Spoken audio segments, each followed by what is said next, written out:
সম্মানিত ভিউয়ার্স, আসসালামু আলাইকুম। দেখাবো একটা ব্লাউজ কাটিং। ব্লাউজ কাটিং কিভাবে কাটতে হয় সেটা দেখাবো। এখানে আমি ১ গজ কাপড় নিয়েছি। ব্লাউজটা লং হবে 14.5 ইঞ্চি একটা ব্লাউজ। তো কাপড়ের যেকোনো একটা অংশের থেকে আমি এইভাবে ভাঁজ দিব।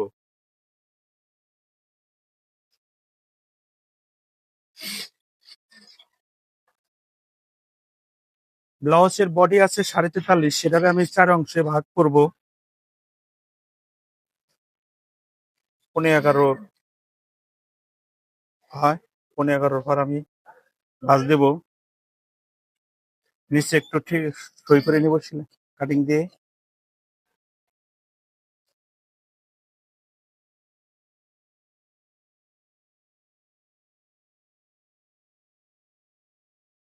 সোয়া ইঞ্চি পরিমাণ একটা দাগ টেনে নিব। এখান থেকে ১৪ ইঞ্চি ব্লাউজ, ১৪.৫ ইঞ্চি ব্লাউজ দাগ টেনে নিলাম। হাতার আর্ম হোলের জন্য ৬ দিলাম। ৬ এর পর একটা দাগ দিলাম। পুটির অংশে একটা দাগ দিলাম। এখন পুটের দিকে আমি ৬.৫ দেব, ১৩ ইঞ্চি পুট। গলার দিকে ২.৫ ইঞ্চি দিব এবং গলার ডাউনের দিকে ৫ দিব। আমি দাগ টেনে নিব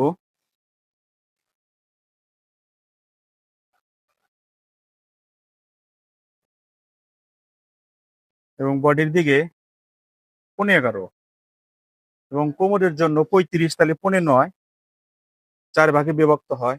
১ ইঞ্চি টেকিনের জন্য যাবে।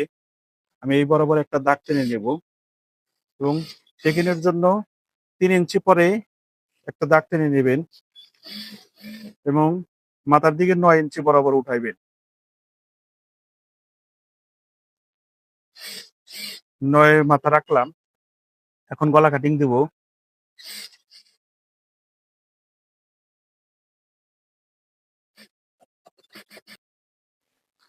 আমি ব্যাক পার্টটা আগে কেটেছি। সাধারণত ব্লাউজের জন্য ব্যাক পার্টটা আগে কাটলে সহজ হয়, কারণ ফ্রন্ট পার্টটা, সামনের পার্টটা একটু বড় হয়ে থাকে। এখন কাপড়টা আমি এই অবস্থায় ছিল, আমি এই কানিতে এভাবে ঘুরিয়ে নিব।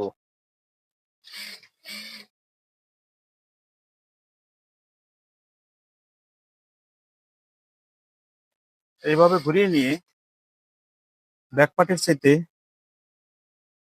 সামনের পার্ট সব দিকে 1/2 ইঞ্চি বড় দিব।